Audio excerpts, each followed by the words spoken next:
நாட்டில் நல்லவங்க ஒருத்தர் 2 பேர் இருக்கிறதுனால தாங்க மழையே பெய்யுது அப்படின்னு சொல்கிறது உண்டு. நல்லார் ஒருவர் உளரேல் அவர் பொருட்டு எல்லாருக்கும் பெய்யும் மழை. சில சமயம் ரொம்ப பேர் திடீர்னு நல்லவங்களாகிடுவாங்க போல இருக்கு. அதனால தான் விடாமல் பேய் மழையாக கொட்டி தீர்த்துடுது. எல்லாரும் நல்லவங்களாகிட்டா உலகமே தாங்காது போல இருக்க. அப்பப்போ ஒருத்தர் 2 பேர் நல்லவங்களாகணும். அப்போ தான் சீராக மழை பெய்யும். மாதத்துக்கு 3 பேர் நல்லவங்களானா மாதம் மும்மாரி பொழியும். இதெல்லாம் வேடிக்கை பேச்சு. இப்போ இதெல்லாம் ஒரு பக்கம் இருக்கட்டும். இப்போ விஷயத்துக்கு வருவோம். ஒரு கும்பலில் நல்லவன் யார் அப்படிங்கிறத எப்படி கண்டுபிடிக்கிறது? இதுக்கு ஒரு வேடிக்கை கதை உண்டு. என்னுடைய நண்பர் ஒருத்தருக்கு அவங்க பாட்டியம்மா சொன்ன கதையாக இது. அது என்ன கதைன்னா, ஒரு ஊரில் ஒரு சமயம் பலமான மழை பெய்ய ஆரம்பிச்சுட்டு தான். இடி மின்னல் ரொம்ப கடுமையாக இருந்திருக்குது. ஆரம்பித்த மழை வர வர கடுமையாக ஆகிட்டு இருக்குதே தவிர நிற்கிற பாடாக தெரியல. ஊர் ஜனங்கள்லாம் பார்த்தாங்க. இதுக்கு மேலேயும் வீட்டுக்குள்ளே இருந்தால் ஆபத்துங்கிறத புரிஞ்சுக்கிட்டாங்க. ஏன்னா வீடெல்லாம் இடிஞ்சி விழுந்துருமோங்கிற பயம். உடனே எல்லாரும் புறப்பட்டு ஊருக்கு பொதுவாக இருந்த ஒரு மண்டபத்தில் போய் தங்கிக்கிட்டாங்க. மின்னல் கடுமையாக இருந்தது. இடி எந்த நேரத்துலையும் விழலாம்ங்கிற நிலைமை. எப்போ விழலாம்னு பார்த்துக்கிட்டு இருக்குது. அந்த மண்டபத்தில் இருந்த ஜனங்கள் மனசுக்குள்ளே ஒரு பயம். நம்ம கூட்டத்தில் யாராவது ஒரு கெட்டவன் பாவம் பண்ணவன் இருந்தால் கூட இடி இந்த மண்டபத்தில் விழுந்துரும்.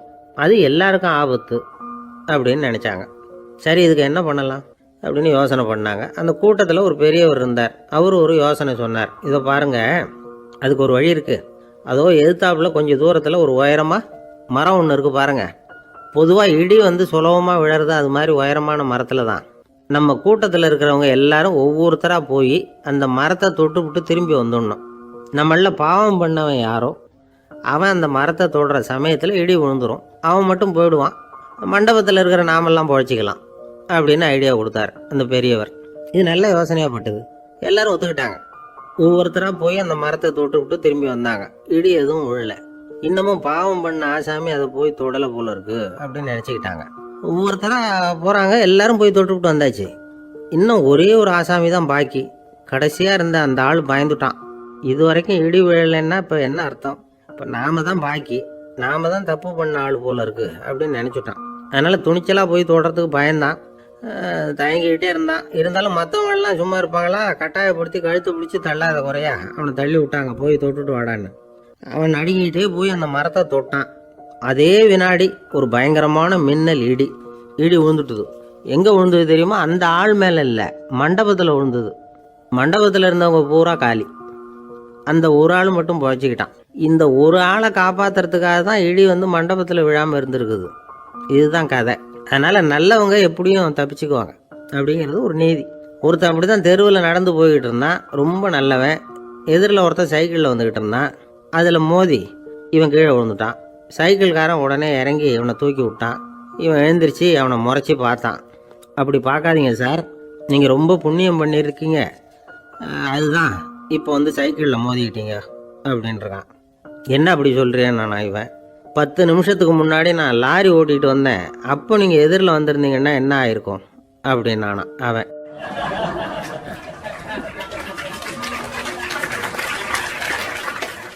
கடற்கரை ஓரமாக ஒரு பெரியவர் கையால் மணலை கீறிக்கிட்டே உட்காந்துருக்கிறார். என்னத்தையும் தேடிட்டு இருக்கிறது மாதிரி தெரிஞ்சுது. மெதுவாக கிட்டத்தில் போய் என்னத்தை தேடிட்டு இருக்கிறீங்க அப்படின்னு கேட்டோம்.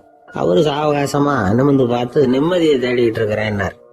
நாங்கள் ஒரு மாதிரி ஆயிட்டோம். இருந்தாலும் சமாளிச்சுக்கிட்டு, சார் மணல்ல கிழிஞ்சல் தான் கிடைக்கும், நிம்மதி கிடைக்காது அப்படின்னோம். சரி, இன்னைக்கு வசமா நம்மகிட்ட ஒரு ஆள் மாட்டிக்கிட்டார் அப்படின்னு நினைச்சு அவர் பக்கமா போய் உட்காந்துக்கிட்டு கதை சொல்ல ஆரம்பிச்சிட்டோம். ஒரு பெரிய மன்னர் இருந்தார். அவருக்கு எல்லா வசதியும் இருந்தது. இருந்தாலும் ஒரே ஒரு குறை. அது என்னன்னா நிம்மதி இல்லைங்கிற குறை. அரண்மனையில தினமும் கலை நிகழ்ச்சி, நாட்டியம் எல்லாம் நடந்துகிட்டு தான் இருந்தது. இருந்தாலும் நிம்மதி இல்லை. சரி, நிம்மதி எங்க கிடைக்கும் அப்படின்னு தேட ஆரம்பிச்சார். உடனே அதுக்கான முயற்சிகள்ல தீவிரமா இறங்கினார். நாட்டில் உள்ள தத்துவ மேதைகளை எல்லாம் கூப்பிட்டு வர சொன்னார். எல்லாரும் சேர்ந்தாங்க. அவங்கள பார்த்து நிம்மதி எங்க இருக்குது அப்படின்னு விசாரிச்சார். அவங்களுக்கு அது தெரிஞ்சா ஏன் இப்படி ராஜா முன்னாடி நின்றுட்டு இருக்க போறாங்க? ராஜாவோட கேள்விக்கு ஒவ்வொருத்தரும் ஒவ்வொரு மாதிரி விளக்கம் கொடுக்க ஆரம்பிச்சிட்டாங்க. எந்த பதிலும் ராஜாவுக்கு திருப்தி அளிக்கக்கூடிய அளவுக்கு இல்லை. சரி, போயிட்டு வாங்கன்னு சொல்லி அவங்களெல்லாம் அனுப்பி வச்சுட்டார். ஒரு நாள் ஒரு மாளிகையில உப்பருகையில நின்றுட்டு இருக்கிறார். அந்த சமயத்துல தெருவில் ஒரு பிச்சைக்காரன் ரொம்ப உல்லாசமா பாட்டு பாடிக்கிட்டே போயிட்டு இருக்கிறான். குரல்ல ஒரு சந்தோஷம், நடையில ஒரு மிடுக்கு. அவன்கிட்ட கொஞ்சம் கூட கவலை இருக்கிறதா தெரியல. உடனே ராஜா அதை பார்த்தார். ஏவலாளிகளை வந்து கைதட்டி கூப்பிட்டார். உடனே ஓடி போய் அந்த பிச்சைக்காரனை இங்க அழைச்சிட்டு வாங்கன்னு உத்தரவு போட்டார். இவங்க உடனே ஓடி போய் அவனை கூப்பிட்டாங்க. அரண்மனைக்கு வாழ்ந்தாங்க. அவன் வரல. அரண்மனைக்கு உள்ள அடி எடுத்து வைக்க மாட்டேன்னு சொல்லிவிட்டான். ராஜா கிட்ட வந்து விஷயத்த சொன்னாங்க. அவருக்கு ரொம்ப ஆச்சரியம், இப்படி ஒரு ஆள் இருக்கிறானா அப்படின்னு. சரி, அவன் என்னதான் சொல்றான் அப்படின்னு விசாரிச்சார். இவன் மறுபடியும் தெருவுக்கு போய் கேட்டாங்க. என்ன பார்க்கணும்னா ராஜா விருப்பப்பட்டாருன்னா அவரை வேணும்னா இங்க வர சொல்லுங்க அப்படின்னு சொல்லிவிட்டான். அதை வந்து ராஜா கிட்ட சொன்னாங்க. அவருக்கு கோபம் வரல. இவ்வளவு சுதந்திர உணர்வோடு இருக்கிறவன் சாதாரண ஆளா இருக்க முடியாது அப்படின்னு நினைச்சார். உடனே கிடுகிடுன்னு இறங்கி தெருவுக்கு வந்தார். பிச்சைக்காரங்கிட்ட போனார். நீ கவலைப்படாம சந்தோஷமா பாடிட்டு போறியே, அது எப்படி முடியுது உன்னால அப்படின்னு கேட்டார். ஏன் அப்படி கேக்குறீங்கன்னு அவன், அதுக்கு இல்ல, எனக்கு அரண்மனையில எவ்வளவோ சுகபோகங்கள்லாம் இருக்கு, இருந்தாலும் நிம்மதி இல்ல. இது ஏன்னு எனக்கு தெரியல. இந்த தேசத்துல உள்ள அறிஞர்களை எல்லாம் கூப்பிட்டு கேட்டு பார்த்துட்டேன், அவங்களுக்கும் தெரியல. உன்னை கேட்டா தெரியும்னு நினைச்சேன், அதனாலதான் சந்திக்கிறதுக்கு ஆசைப்பட்டேன். ஆனா நீ வரமாட்டேன்னு விட்டிய அப்படின்னார். பிச்சைக்காரன் கடகடன்னு சிரிக்க ஆரம்பிச்சுட்டான்.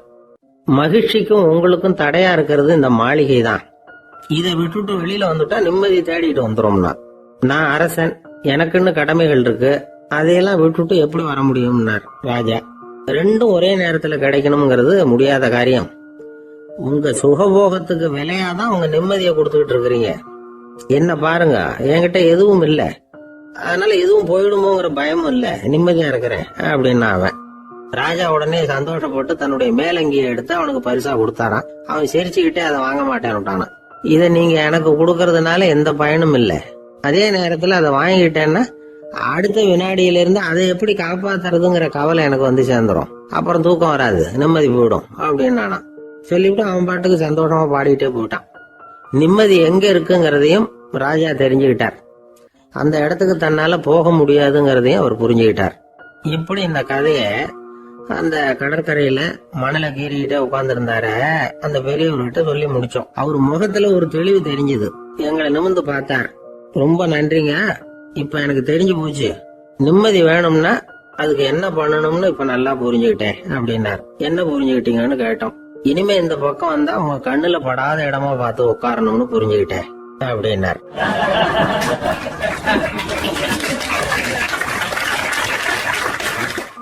ஒரு ஊர்ல ஒரு பெரியவர் இருந்தார். அவர் ஒரு குரு. அவர் தொடர்ந்து தியான கூட்டங்கள் நடத்துவார். அந்த கூட்டத்தில் கலந்துக்கிறதுக்காக பல ஊர்கள்ல இருந்து சீடர்கள் நிறைய பேர் வருவாங்க போவாங்க. ஒரு நாள் அங்கே கூட்டம் நடந்துக்கிட்டு இருக்குது. அந்த சமயத்தில் சீடர்களில் ஒருத்தன் என்னத்தையும் திருடி விட்டான். மற்ற சீடர்கள் அதை கவனிச்சுட்டாங்க.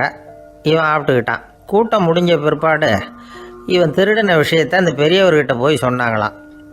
அவர் கவனத்துக்கு கொண்டுகிட்டு போனாங்க. ஆனால் அவர் இதை காதிலே போட்டுக்கல, கண்டுக்கவே இல்லை. போய் சொன்ன சீடர்களுக்கெல்லாம் ஏமாத்தமாக போயிட்டுது. என்ன இது, இவ்வளவு தூரம் நாம் கண்டுபிடிச்சி போய் சொல்கிறோம், அவர் கண்டுக்கவே மாட்டேங்கிறாரே அப்படின்னு ஒரு மாதிரி ஆயிட்டாங்க. இருந்தாலும் அதை பற்றி ஒன்றுமே சொல்லிக்கல, பேசாமல் இருந்துட்டாங்க. கொஞ்ச நாள் ஆச்சு. அதே ஆள் மறுபடியும் ஒரு திருட்டில் மாட்டிக்கிட்டான். சீடர்கள் மறுபடியும் அந்த குருக்கிட்ட விஷயத்த சொன்னாங்க. அவர் அப்பவும் வழக்கம் போல் சும்மாவே இருந்துட்டார். இவர் இப்படி இருக்கிறத பார்த்ததும் அந்த சீடர்களுக்கு கோபம் வந்துட்டுது. உடனே அந்த சீடர்கள்லாம் ஒன்று கூடி பேசினாங்களாம். எல்லாருமா சேர்ந்து ஒரு விண்ணப்பம் தயார் பண்ணாங்க. அதை குருநாதர்கிட்ட கொண்டுட்டு போய் கொடுத்தாங்க. அந்த விண்ணப்பத்தில் இவங்க என்ன எழுதியிருக்கிறாங்க தெரியுமா? குருநாதர் அவர்களே, உடனே திருடனவன் மீது சட்ட நடவடிக்கை எடுக்கணும். நீங்கள் அப்படி அவனை இங்கே சேர்க்கக்கூடாது. நீங்கள் சேர்த்திங்கன்னா நாங்கள் இங்கே இருக்கிறத பற்றி யோசிக்க ஆரம்பிச்சிருவோம். அவனை இந்த மடத்தை விட்டே துரத்தி போடணும். நீங்கள் அவனை வெளியில் அனுப்புங்க, இல்லைன்னா நாங்கள் அத்தனை பேரும் வெளியில் போயிடுறோம். இப்படி தான் அந்த விண்ணப்பத்தில் எழுதியிருக்கிறாங்க. குரு அந்த விண்ணப்பத்தை வாங்கி படித்து பார்த்தார். அதுக்கப்புறம் அதை எழுதின அத்தனை பேரையும் கூப்பிட்டாரு. எல்லாரும் இப்படி வாங்கன்னார். வந்தாங்க. இப்படி என் எதிரில் உட்காருங்கன்னார். உட்காந்தாங்க. அப்புறம் சொன்னார், இதை பாருப்பா, நீங்கள் எல்லாரும் புத்திசாலிகள். உங்களுக்கு எது நல்லது எது கெட்டதுங்கிறது நல்லா தெரியும். நீங்கள் மேற்கொண்டு ஏதாவது படிக்கணும்னு நினச்சா வேறு எங்கே வேணும்னாலும் போகலாம், அதுக்கு நான் தடை சொல்ல மாட்டேன். ஆனால் உங்களால் குற்றம் சாட்டப்பட்ட அவன் இருக்கானே, அவன் எப்படின்னா அவனுக்கு எது நல்லது எது கெட்டதுங்கிறதெல்லாம் தெரியாது. அதனால தான் திருடுறான். நீங்கள் சொல்கிறது மாதிரி அவனை அடித்து துரத்தி விடுறோம்னு வச்சுங்க, அவனுக்கு எப்படி நல்லது கெட்டது தெரியும்? அவனுக்கு அதை யார் சொல்லி கொடுக்கறது? அதனால் இங்கேயே இருக்கட்டும், அதுதான் சரி. இதுக்காக நீங்கள் எல்லாரும் என்னை விட்டுட்டு போனாலும் சரி, அவனை நான் விரட்ட மாட்டேன் அப்படின்னு விட்டாரான். இவ்வளவையும் திருடனை அந்த சீடன் கேட்டுக்கிட்டே இருந்திருக்கான். அவன் கண்களில் கண்ணீர். அப்படியே எழுந்திரிச்சு வந்தான். குரு காலில் விழுந்தான். அவன் கண்ணீரில் அவனது தீமை கழுவப்பட்டது அப்படிம்பாங்க. அதாவது சீடர்களுக்கு அந்த குருவோட பெருமை அப்போ தான் புரிஞ்சுதான். ஒரு நல்ல ஆசிரியர் இருக்காருன்னு வச்சுங்க, நல்லா படிக்கிற பையனுக்கு தான் பாடம் சொல்லி கொடுப்பேன்னா அது என்ன பெரிய விஷயமா? மோசமாக படிக்கிறவனையும் மாற்றி காட்டுறேங்கிறது தான் பெருமை. இந்த காலத்து குரு ஒருத்தர் ஒரு ஆசிரமம் வச்சு நடத்திட்டு வந்தார். நிறைய பேர் தினம் வருவாங்க போவாங்க. ஒரு நாள் ஒருத்தன் வந்தான். அந்த குரு முன்னாடி போய் நின்னான். ஐயா, என்ன உங்கள் சீடனாக ஏற்றுக்கணும்னா. அந்த குரு நிமிர்ந்து பார்த்தார். உன்னுடைய நோக்கம் என்னன்னு கேட்டார். ஐயா, உங்ககிட்ட கொஞ்ச நாள் இருந்தேன்னா நல்ல பழக்க வழக்கங்களை கற்றுக்கலாம், அதுக்கப்புறம் வெளியில் போய் ஒரு நல்ல தொழில் தொடங்கி வாழ்க்கையில் முன்னுக்கு வரணுங்கிறது தான் என்னோடய நோக்கம் அப்படின்னா. நீ சொல்கிறது சரி, ஆனால் உன்னால் இங்கே நல்ல பழக்க வழக்கங்களை கற்றுக்க முடியலேன்னு வச்சுக்கோ, அப்போ என்ன பண்ணுவேன் அப்படின்னு கேட்டார் அவர். அப்படி ஆச்சுன்னா என்ன, உங்களை மாதிரியே ஒரு ஆசிரமம் ஆரம்பித்து அதுக்கு குருவாக இருந்துட்டு போகிறேன் அப்படின்னு நானும்.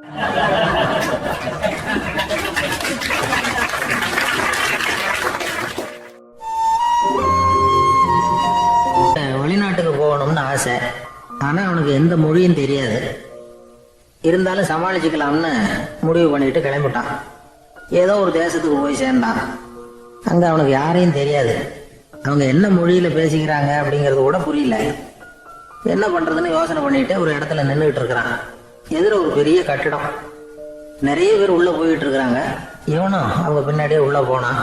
ஒரு பெரிய அறை, அலங்காரம்லாம் பண்ணி வச்சிருக்கிறாங்க. நிறைய பேர் சாப்பிட்றதுக்காக உட்காந்துருக்குறாங்க. இவனுக்கு நல்ல பசி, அதனால் இவனும் உட்காந்தான். சாப்பாடு போட்டாங்க, சாப்பிட்டான். அன்பான உபசரிப்பு.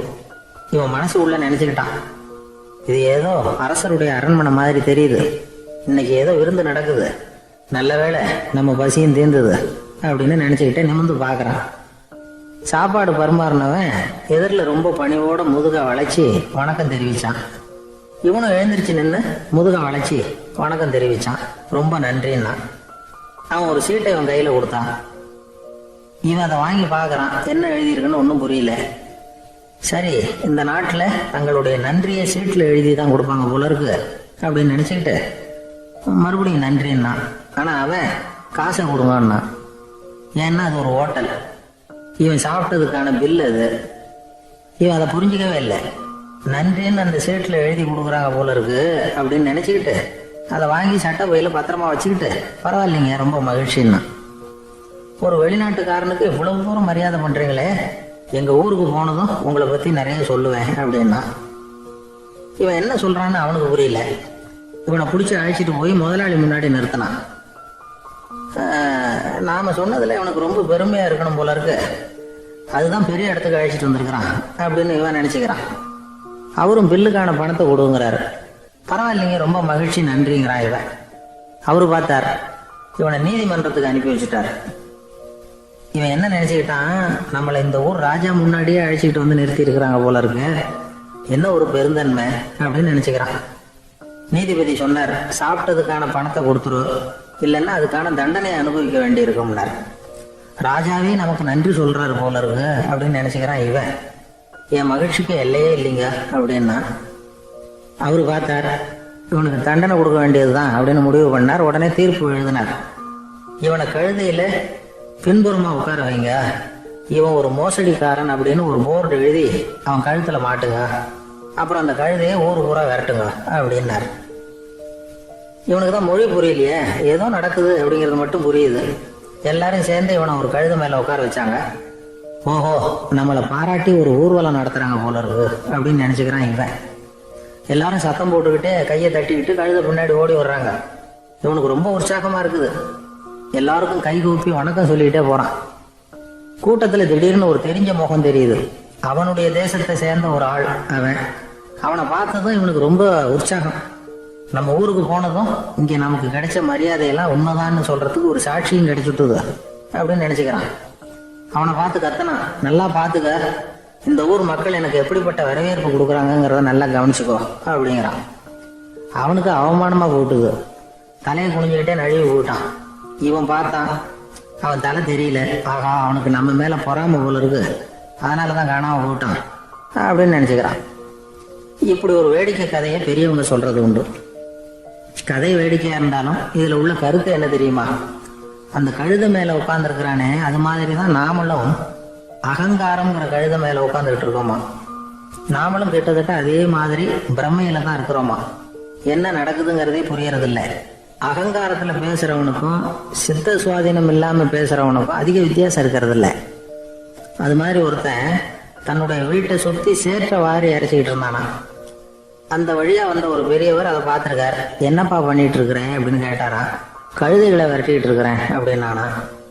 இங்கே கழுதைகளே காணுமே அப்படின்னாரான் அவரு. அதுதான் ஏற்கனவே விரட்டி விட்டனே அப்படின்னானா இவன்.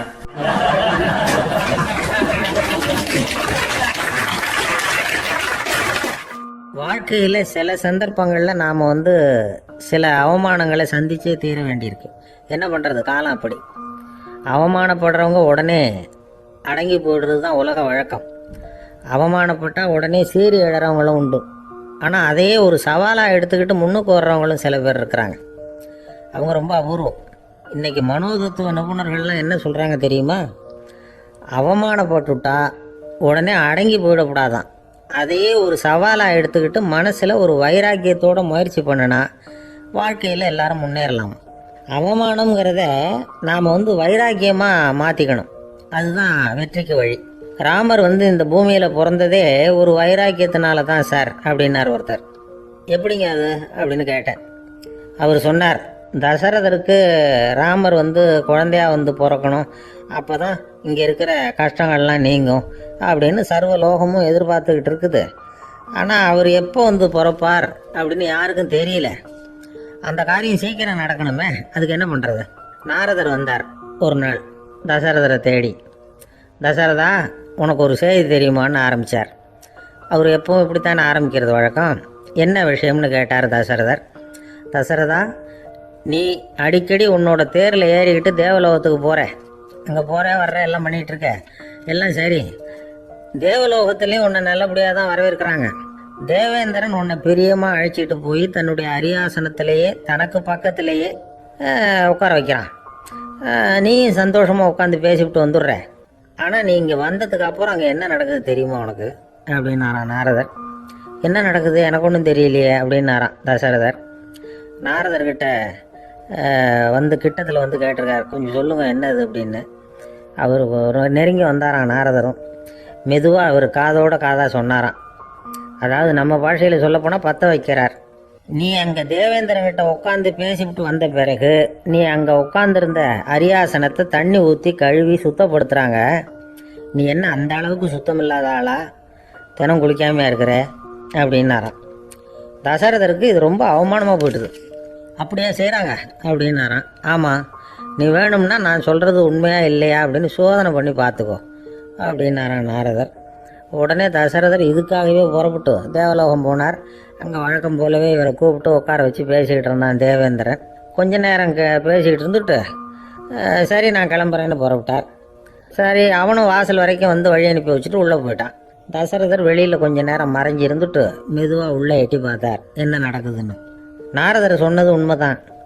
தசரதர் உட்காந்துருந்த ஆசனத்தை அங்கே 2 தேவர்கள் கழுவி சுத்தப்படுத்திக்கிட்டு இருக்கிறாங்க. தசரதரால் இதை தாங்கிக்க முடியல. அவருக்கு ரொம்ப அவமானமாக போச்சு. நேராக கிடுகிடுன்னு தேவேந்திரங்கிட்டே போனார். நான் உட்காந்துருந்த இருக்கையே சுத்தம் பண்ணுறியே, நான் என்ன அந்த அளவுக்கு பாவியா அப்படின்னு கேட்டார். ரொம்ப கோபமாக கேட்டார். தசரதரே, மனுஷனுக்கு 3 கடன்கள் உண்டு. தேவ கடன், ரிஷி கடன், பித்ரு கடன். இதை தீர்க்காதவன் பாவியாகிறான். இதில் மகனை பெறுவதால் தான் பித்ரு கடன் தீரும். உனக்கு மகன் கிடையாது, அதனால் நீ பாவி ஆகிற. பாவி உட்கார்ந்துருந்த இடம்ங்கிறதுனால அதை சுத்தம் செய்ய வேண்டியது எங்கள் கடமை அப்படின்னு நானும் தேவேந்திரன். இந்த இடத்துல தசரதருக்கு ஏற்பட்ட அவமானம் ஒரு வைராக்கியமாக மாறிச்சு. தேவேந்திரனே கேட்டுக்கோ, ஒரு மகனை பெற்ற பிறகு தான் இந்த சபையில் மறுபடியும் அடி எடுத்து வைப்பேன் அப்படின்னு சொல்லிவிட்டு போயிட்டாரான். போய் புத்திர காமேஷ் யாகம் பண்ணார். புத்திரர்கள் பிறந்தார்கள். இந்த கதையில் உள்ள கருத்து என்னன்னா, தேவேந்திரன் தசரதரை அப்படி அவமானப்படுத்தலைன்னா அவருக்கு இப்படி ஒரு வைராக்கியம் பிறந்திருக்குமா? யோசிச்சு பார்க்கணும். நமக்கு ஏற்படுகிற சில அவமானங்களையும் வைராக்கியமாக மாற்றிக்குவோம். அப்படி மாற்றிக்கிட்டோம்னா வாழ்க்கையில் முன்னேறலாம். நம்ம ஆளுங்க சில பேர் அவமானத்தை வந்து வைராக்கியமாக மாற்றிக்கிறது எப்படி தெரியுமா? நம்மக்கிட்ட ஒரு பையன் சொன்னான், எங்கள் அப்பா என்னை எல்லாருக்கும் முன்னாடி வச்சு திட்டிவிட்டார், பொறுப்பு இல்லாமல் ஊர் சுற்றுறேன்னு சொல்லி அவமானப்படுத்தி விட்டார், இனிமேல் நீ என் முகத்திலேயே முழிக்காதரா போடான்னு வேற சொல்லிவிட்டார். எனக்கு ரோஷம் வந்துட்டுது. அந்த அவமானத்தை வைராக்கியமாக மாற்றிக்கிட்டேன். அன்னையிலேருந்து அவர் முகத்திலேயே முழிக்கிறதில்ல அப்படின்னா. அப்படியான்னு கேட்டோம். ஆமாங்க, அவர் வீட்டில் இல்லாத நேரமாக பார்த்து உள்ள சமையல் கட்டுக்கு போய் சாப்பிட்டுட்டு நைஸாக வெளியில் வந்துடுவேன் அப்படிங்கிறான் அவன்.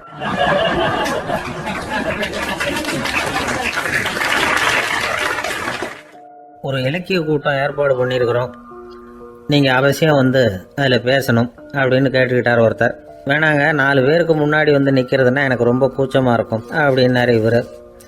ஏன் சார் இன்னமும் குழந்த மாதிரி கூச்சப்படுறீங்களே அப்படின்னார் அவர் ஒரு மாதிரியாக சமாளித்து அனுப்பி வச்சுட்டு அதுக்கப்புறம் அதை பற்றி இவர் யோசித்து பார்த்துருக்கார். சில நிபுணர்கள் எழுதியிருக்கிறத படித்தும் பார்த்துருக்கிறார். மனோதத்துவ நிபுணர்கள் என்ன சொல்கிறாங்க தெரியுமா? 10லேருந்து 20% குழந்தைகள் பிறக்கிறப்பவே கூச்ச சுபாவம் கொண்டதாக தான் இருக்குதான். ஒரு தாத்தா தன்னோட பேர பிள்ளைய ஆசையாக கூப்பிடுறார் விளையாட்டு காட்ட, அதை அழுதுகிட்டு ஓடி போகுது. ஒரு அம்மா தன்னோட பிள்ளைய பள்ளிக்கூடத்தில் சேர்க்கறதுக்காக கூப்பிட்டுக்கிட்டு போகிறாங்க. அந்த புள்ள அம்மாவோட முந்தானையில் ஒளிஞ்சிக்கிட்டு வெளில வரமாட்டேங்குது. இவங்களெல்லாம் எப்படி சமாளிக்கிறது? குழந்தைகளோட கூச்ச சுபாவத்தை போக்குறது எப்படி? இதுக்கு நிபுணர்கள் சில யோசனைகளை சொல்லியிருக்கிறாங்க. மற்றவங்களுக்கு முன்னாடி என் பையனுக்கு கூச்சம் ரொம்ப அதிகம் சார், மற்றவங்க பார்த்தா ரொம்ப வெக்கப்படுறான், இப்படி சொல்கிற அப்பாக்கள் உண்டு. என் பையன் புது மனுஷால பார்த்தா அட்டையாக ஒட்டிக்குவான் சார் அப்படின்னு சொல்கிற அப்பாக்களும் உண்டு. இப்படிலாம் குழந்தைகளுக்கு வந்து முத்திரை குத்துறது ரொம்ப தப்பான். புதுசாக யாராவது வீட்டுக்கு வந்தால் குழந்தை தானாக தன்னோட கூச்சத்தையும் பயத்தையும் போக்கிக்கிட்டு சகஜமாக மாறி வர்றதுக்கு வாய்ப்பு கொடுக்கணுமா. ஒரு கூட்டத்துக்கோ அல்லது சொந்தக்காரங்க கல்யாணத்துக்கோ குழந்தைய அழைச்சிட்டு போகிறீங்க, அங்கே போய் கட்டாயப்படுத்தி குழந்தைய மற்றவங்க கிட்ட பேச சொல்லக்கூடாது. சில சமயம் குழந்தை தானாக தன்னுடைய கூச்ச சுபாவத்தை விட்டு பேசுகிறதுக்கு முன் வந்தால் அதை பாராட்டணும். குழந்தை கலகலப்பு இல்லாமல் மௌனமாக இருந்ததுன்னா அதையும் கண்டுக்கக்கூடாது. குழந்தை பேச ஆரம்பித்தா அதை ஆர்வத்தோடு கவனிக்க தெரியணும். கலந்து உரையாடுற பழக்கத்தை வீட்லேயே ஆரம்பிக்கலாம். கேட்டதுக்கு பதில் சொல் அப்படின்னு நீங்கள் அதிகாரம் பண்ணிகிட்டு இருக்கக்கூடாது. அது வந்து குழந்தைக்கு பேசுகிற சந்தர்ப்பத்தை குறைச்சிருமா. இப்போ நாம் அதிகாரம் பண்ணால் கேலி செய்கிற பழக்கம் குழந்தைகளை வந்து ரொம்ப பாதிச்சிருமா. பெரியவங்களானதுக்கு அப்புறமும் சில பேர் கூச்சத்தோடவும் பயத்தோடவும் இருக்கிறதுக்கு இதுதான் காரணம். சின்ன வயசில் அவங்கெல்லாம் ஏதாவது கேலிக்கு ஆளாகி இருப்பாங்க. 2வது குழந்தை மூத்த குழந்தைய வந்து கேலிக்கு ஆளாகிற சந்தர்ப்பங்களை கண்டு கேலி பண்ணினா அது இளம் நெஞ்சங்களை விட்டு நீங்கிறதே இல்லையா. எப்பவும் குழந்தையோட நடை உடை பாவனைகளை பற்றி சொல்லிக்கிட்டே இருக்கக்கூடாதான். அதுவே கூச்ச சுபாவத்தை கொண்டுகிட்டு வந்துடுமா. அப்பா எங்கேன்னு யாராவது கேட்டால் இது மாதிரி இந்த காரியத்துக்காக வெளியில் போயிருக்கார், இத்தனை மணிக்கு திரும்பி வருவார் அப்படின்னு சொல்கிற அளவுக்கு குழந்தைகளை வந்து பழக்கப்படுத்தி வைக்கணும். ஃபோன்லேயே யாராவது விசாரித்தா கூட இது மாதிரி பதில் சொல்லு அப்படின்னு சொல்லணும். சின்ன சின்ன மீட்டிங்கில் 4 வார்த்தை பேச தயார் பண்ணலாம். ஒரு கடையிலையோ அல்லது ஹோட்டல்லையோ ஏதாவது விவரம் கேட்கணும்னா உங்கள் குழந்தைய தைரியமாக அனுப்புங்க. குழந்தைகள் பணிவாகவும் பொறுமையாகவும் விவரம் கேட்குறப்போ கூச்ச சுபாவம் தானாக போயிடும். சின்ன வயசுலேயே இப்படிலாம் பழக்கப்படுத்தினா தான் வருங்காலத்தில் தைரியமாக இந்த சமுதாயத்தில் வாழ முடியும். இல்லைன்னா 60 வயசுலேயும் அடுப்பங்கரையை விட்டு வெளில வர்றதுக்கு கூச்சப்பட்டுக்கிட்டு தான் இருக்க வேண்டியிருக்கும். இந்த காலத்து பிள்ளைங்க எவ்வளவோ பரவாயில்ல, எதுக்கும் தயங்குறதில்ல, கூச்சப்படுறதில்ல. ஒரு அம்மா அடுப்பங்கரையிலேருந்து சத்தம் போட்டாங்க, டேய் ராமு, தயவு பண்ணி அந்த டிவியை நிறுத்துறா, அந்த பெண்ணோட குரல் மகா மோசம், அடுப்பங்கரையில் இருக்கிற என்னாலேயே அதை சகிச்சிக்க முடியல அப்படின்னாங்களாம். உடனே பையன் கொஞ்சம் கூட தயங்காமல் பதில் சொல்கிறான், அம்மா இந்த குரல் டிவியிலேருந்து வரல, எழுத்த விட்டு மாமி தான் இங்கே வந்திருக்கிறாங்க, அவங்க தான் இப்போ என்னோட பேசிக்கிட்டு இருக்கிறாங்க அப்படின்னு நான்.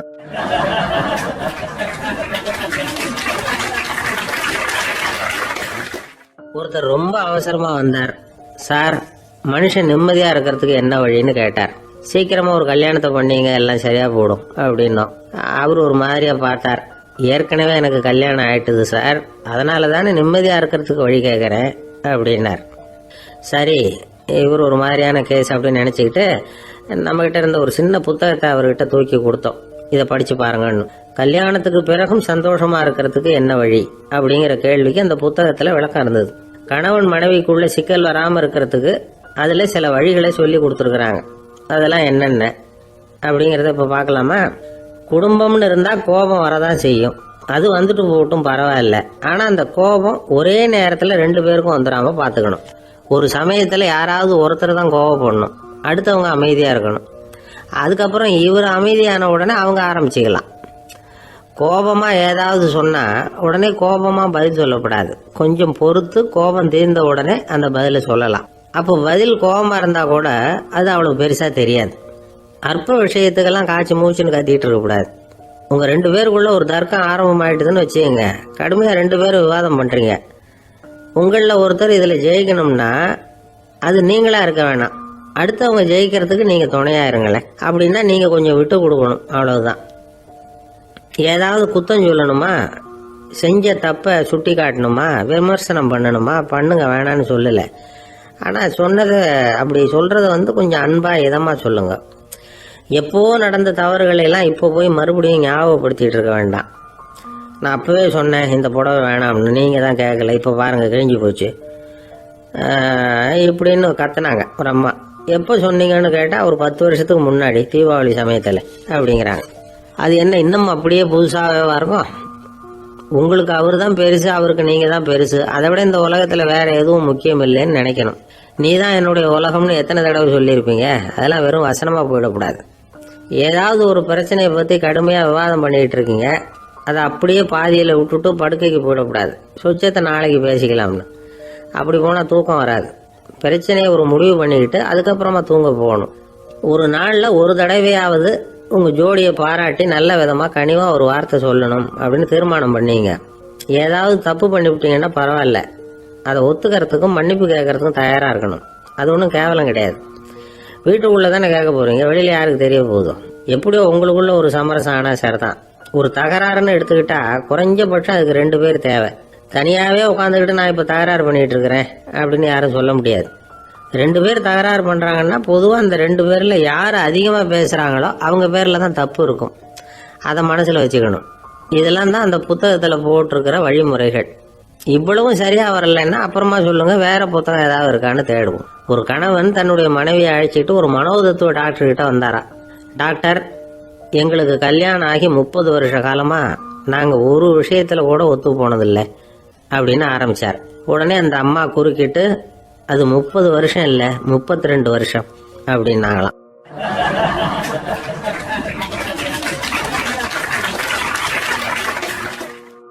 ஒரு ஊரில் ஒரு ராஜா இருந்தார்.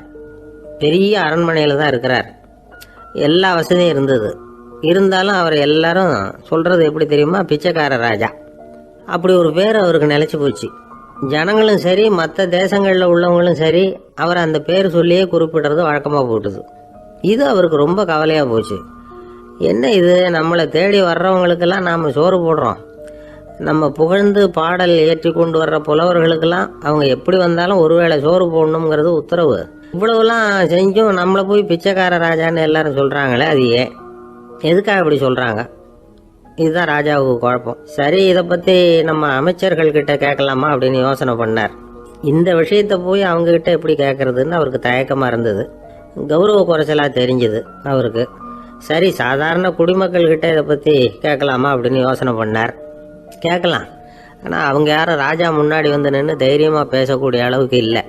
ராஜாவோட குழப்பம் நாளுக்கு நாள் அதிகமாக போச்சு. கடைசியாக அவர் ஒரு முடிவுக்கு வந்தார். அதாவது இதை பற்றி ஒரு பிச்சைக்காரங்கிட்டே கேட்டு பார்த்துட்டா என்ன. இதுதான் அவர் பண்ண முடிவு. உடனே மாறு வேஷம் போட்டுக்கிட்டு நகர்வலம் போனார். ஒரு பிச்சைக்காரனை கண்டுபிடிச்சார். இதை பாருப்பா, நம்ம ராஜாவை எல்லாரும் பிச்சைக்கார ராஜான்னே சொல்கிறாங்களே, அதுக்கு என்ன காரணமாக இருக்கும் அப்படின்னு கேட்டார். அதுக்கு அவன் சொல்கிறான், இதுக்கான பதிலை இன்னும் ஒரு 30 நாளில் சொல்கிறேன் அப்படின்னா. உடனே இவருக்கு சந்தோஷம். உண்மையை அவங்ககிட்ட சொன்னார். நான் வேற யாரும் இல்லை, நான் தான் இந்த நாட்டு ராஜா. இப்போ நீ என் கூடவே வந்துடு, அரண்மனையிலேயே தங்கிக்கோ. 30 நாள் கழித்து எனக்கு பதில் சொல்லிவிட்டு அதுக்கப்புறமா நீ போகலாம் அப்படின்னு சொல்லி அழைச்சிட்டு வந்துட்டார். அரண்மனையில் ஒரு மூலையில் அவன் தங்கறதுக்கு இடம் கொடுத்தார். தினம் 2 வேளையும் இவனுக்கு சோறு போடுங்க அப்படின்னு உத்தரவு போட்டார். ராஜா கொடுத்த இடத்துல போய் உக்காந்துக்கிட்டான் அந்த பிச்சைக்காரன். தினமும் அந்த அரண்மனையில் நடக்கிறதையெல்லாம் கவனிச்சிக்கிட்டு வந்தான். வேளைக்கு சாப்பாடு வரும், சாப்பிட்டுக்கிட்டு இருக்கான். இப்படி 30 நாள் முடிஞ்சுது. ராஜா வந்தார். என்னோட கேள்விக்கு பதில் என்னன்னு கண்டுபிடிச்சிட்டியான்னார். கண்டுபிடிச்சிட்டேன்னா. என்ன எல்லாரும் பிச்சைக்கார ராஜான்னு சொல்கிறாங்களே, அது நியாயமாக படுதா உனக்குன்னு கேட்டார். நியாயமாக தான் படுது, சந்தேகம் இல்லாமல் நீங்கள் பிச்சைக்கார ராஜா தான். என்னதான் நீங்கள் வசதியோடவும் படைபலத்தோடவும் இருந்தால் கூட நீங்கள் எங்கள் வர்க்கத்தை சேர்ந்த ஆசாமி தான் அப்படின்னு அடித்து சொல்லிவிட்டான் அந்த ஆள். என்னால் அப்படி சொல்கிறேன்னு கேட்டார் இவர். அரசே, ஒரு உண்மையை கண்டுபிடிச்சி சொல்கிறதா நான் உங்ககிட்ட சொன்னேன். நீங்கள் ராஜ பரம்பரைன்னா உடனே உங்கள் கழுத்தில் கிடக்கிற முத்து மாலையை கழட்டி பரிசாக கொடுத்துருப்பீங்க, பொண்ணையும் மணியையும் கொடுத்துருப்பீங்க. ஆனால் நீங்கள் அப்படி செய்யலை. என்னை ஒரு மூலையில் உட்கார வச்சு 2 வேளை சோறு போட சொன்னீங்க. உங்களை தேடி யார் வந்தாலும், யார் பாராட்டி பேசினாலும் அல்லது பிரச்சனைகளை சொன்னாலும் நீங்கள் செய்கிற ஒரே காரியம் சோறு போடுறது தான். பிச்சைக்காரனுக்கு சோறு மட்டும்தான் உலகம். உங்கள் விஷயத்துலேயும் நீங்கள் அப்படி தான் நினைக்கிறதாக தெரியுது. நல்லா கவனிங்க. எந்த ஒரு பிரச்சனைக்கும் சோறு தான் முடிவுன்னு நினைக்கிறீங்க பாருங்கள். நீங்கள் சந்தேகமில்லாத எங்களை சேர்ந்த ஆள் தான் அப்படின்னு விட்டான் அந்த பிச்சைக்காரன். அதுக்கப்புறம் தான் அந்த ராஜா தன்னுடைய தவறுகளையெல்லாம் தேர்த்திக்கிட்டாராம். பசின்னு வர்றவங்களுக்கு சோறு தான் போடணும், அது தப்பு இல்லை. பாராட்ட வர்றவங்களுக்கெல்லாம் சோத்தையே போட்டு அனுப்புனா இப்படி தான் பேர் வரும். எனக்கு தெரிஞ்ச ஒருத்தர் தினமும் யாராவது ஒருத்தரை தன் வீட்டுக்கு அழைச்சிட்டு போவார், சாப்பாடு போட்டு அனுப்புவார். முன்னறிவிப்பு இல்லாமல் திடீர்னு ஒரு விருந்தாளியோட வீட்டில் போய் இவர் நிற்கிறது வழக்கம். அந்த அம்மாவும் இவருக்காக தயார் பண்ணி வச்சுருந்ததை இவர் அழைச்சிட்டு வந்திருக்கிற விருந்தாளிக்கு போட்டுருவாங்க. விருந்தாளி சாப்பிட்டுட்டு போனதுக்கப்புறம் இவர் மனைவி கிட்ட உனக்கு சிரமம் வேணாம் அப்படின்னு சொல்லிவிட்டு பக்கத்தில் உள்ள ஒரு ஹோட்டலுக்கு போய் காசு கொடுத்து சாப்பிட்டுட்டு வந்துடுவார். பல நாள் இப்படி நடக்கும். ஒரு நாள் அவரை தனியாக கூப்பிட்டுக்கிட்டு போய் ஏன் இப்படி பண்ணுறீங்கன்னு கேட்டோம். அதுக்கு அவர் சொல்கிறாரு, எங்கள் வீட்டு சாப்பாட்டிலேருந்து தப்பிக்கிறதுக்கு எனக்கு வேறு வழி எதுவும் தெரியல சார், அதனால தான் இப்படி பண்ணிகிட்டு இருக்கிறேன் அப்படின்னார் ரொம்ப பரிதாபமாக.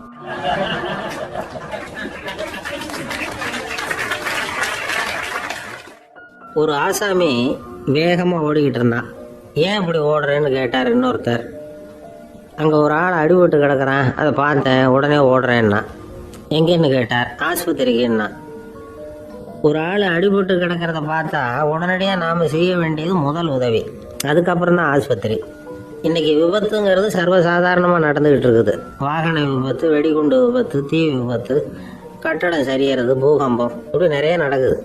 ஒரு விபத்தை பார்த்துட்டா நம்மளில் பல பேர் நமக்கு என்னத்துக்கு வம்புன்னு ஒதுங்கி போயிடுறதும் உண்டு. சில பேர் துணிஞ்சு கிட்ட போய் உதவி செய்கிறதும் உண்டு. அப்படி உதவி செய்ய நினைக்கிறவங்களுக்கு உபயோகப்படுற தகவல் இது. விபத்தில் காயமடைஞ்சவங்களை 3 பிரிவாக பிரிக்கலாமா.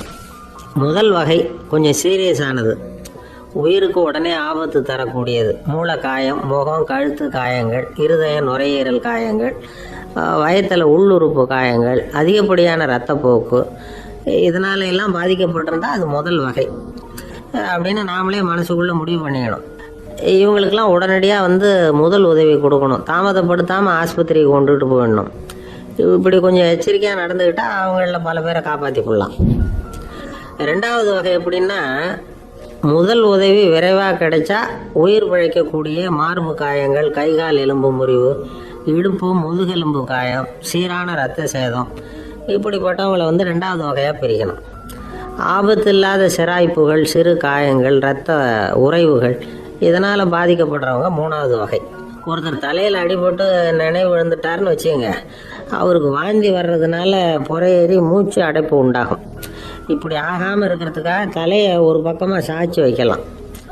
நாடி துடிப்பையும் இதய துடிப்பையும் தொட்டு பார்க்கணும். அது குறைஞ்சிருந்தாலும் சரி, நின்று இருந்தாலும் சரி, அவர் மார்பை நிமிஷத்துக்கு 80 தடவை உள்ளங்கையால் அழுத்தி இதய துடிப்பை மீட்கிறதுக்கு உதவி பண்ணணும்.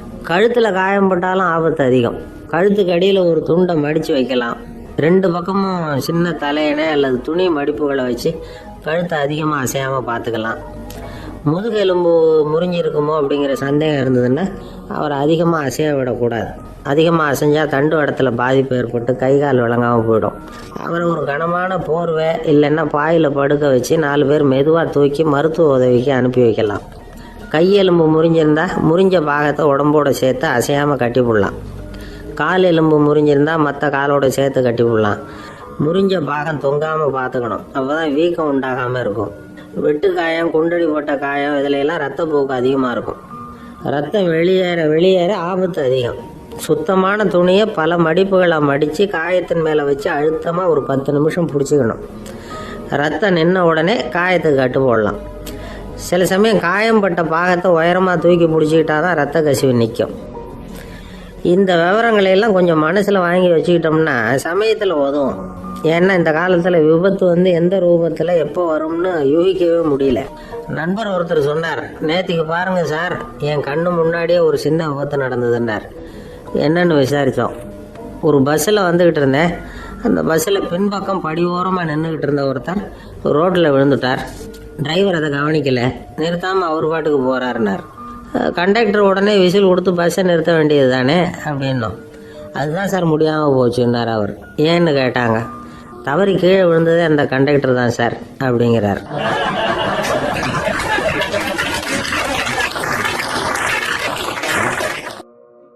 இருட்டை கண்டா பயம் உண்டாவதே அது ஏன்?